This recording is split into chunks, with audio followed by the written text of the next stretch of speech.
வாரத்தில் 2 நாள் கண்டிப்பாக முட்டை குழம்பு தாங்க எல்லார் வீட்லையும் வைப்போம். ஸோ அப்படி வைக்கக்கூடிய முட்டை குழம்பு எப்போ ஒரே மாதிரி வைக்காமல் இந்த மாதிரி பொரிச்ச முட்டை குழம்பு வச்சு பாருங்கள், வேறு லெவல் டேஸ்ட்டில் இருக்கும். ஸோ ஒரு வித்தியாசமாகவும் புதுசாகவும் செஞ்சு காமிச்சிருக்கேன். ஸோ வாங்க இவ்வளோ சூப்பரான முட்டை குழம்பு எப்படி செய்யலான்னு பார்க்கலாம். இந்த எக் குழம்பு வந்து பார்த்தீங்கன்னா குழந்தைங்களுக்கு கொடுத்தீங்கன்னா ஒரு தட்டு சாதத்தை ஒரே நிமிஷத்தில் இந்த டேஸ்ட்டில் வச்சு கொடுத்தீங்கன்னா ரொம்ப லைக் பண்ணி சாப்பிடுவாங்க. ஸோ இதுக்கு பார்த்தீங்கன்னா நம்ம 4 முட்டையை வந்து பாயில் பண்ணி எடுத்துக்கலாம். இப்போ வந்து குக்கிங் ஆயில் வந்து ஒரு 2லேருந்து 3 ஸ்பூன் சேர்த்ததுக்கப்புறம் இந்த முட்டையை வந்து அதில் பொரிக்க போகிறோம். இதில் மிளகு ஜீரகத்தூள் வந்து 1 ஸ்பூன் சேர்த்துக்கங்க. அதுக்கப்புறம் 1 டீஸ்பூன் வந்து தனி மிளகாய் தூள் சேர்த்துக்கலாம். 1 டீஸ்பூன் வந்து மஞ்சத்தூள் சேர்த்துக்கங்க. லைட்டாக 1 பிஞ்சு உப்பு சேர்த்துக்கங்க.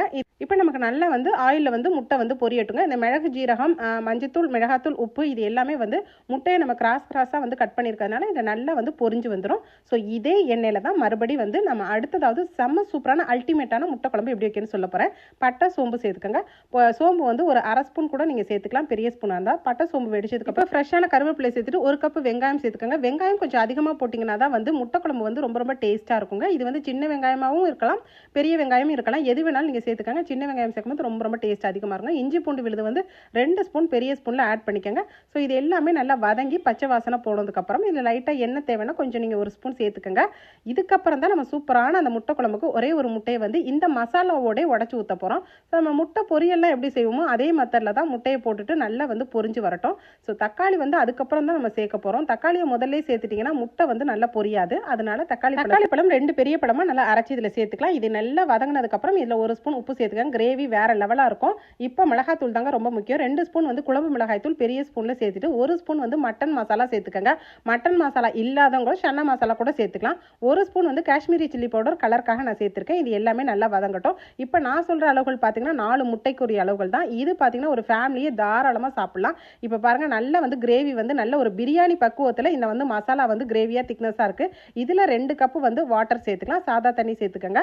நல்லா கொதி வரட்டும். கொதி வந்ததுக்கு அப்புறம் தான் நம்ம பொரிச்சு வச்ச முட்டைகளை இதோட நம்ம ஆட் பண்ண போறோம். இப்போ நம்ம முட்டையை பொரிச்சு சேர்த்துக்கிறதுனால கொஞ்சம் கூட முட்டை ஸ்மெல்லும் இருக்காதுங்க. அதே டைம் கிரேவி வந்து நல்ல புளிப்பு, காரம், உப்பு எல்லாமே செம்ம டேஸ்டா இருக்கும். நல்லா கொதி வந்ததுக்கு அப்புறம் முட்டையை போட்டு பொரிச்ச முட்டைகளை போட்டு கொத்தமல்லி தலைகளை தூவி இறக்குனீங்கன்னா அப்பப்பா வேற லெவல் முட்டை குழம்பு ரெடி ஆயிருங்க. நீங்க எப்பவும் வைக்கிற முட்டை குழம்போட இந்த மாதிரி ஸ்டைலில் வச்சு கொடுத்தீங்கன்னா உங்க பசங்க இது முட்டை குழம்பா இல்லை வந்து மட்டன் குழம்பான்னு கேட்பாங்க. அந்த அளவுக்கு டேஸ்ட் வந்து ரொம்ப அல்டிமேட்டா இருக்குன்னு தான் சொல்லணும். ஸோ நான் எங்க வீட்டில் செஞ்சு கொடுத்தப்ப ரொம்ப ரொம்ப சூப்பராக இருந்துச்சுன்னு சொன்னாங்க.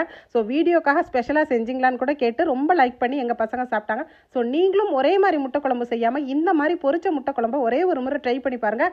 செம்ம டேஸ்ட்டாக இருக்குங்க. இப்போ நமக்கு ரொம்ப சுவையான முட்டை குழம்பு ரெடி ஆயிடுச்சுங்க. இது வந்து நல்ல கிரேவி டெக்ஸ்சரில் இருக்குது பாருங்கள். இந்த மாதிரி பக்குவத்தில் கரெக்டான தண்ணி ஊற்றி இதே மாதிரி மெத்தடில் முட்டை குழம்பு ட்ரை பண்ணுங்க.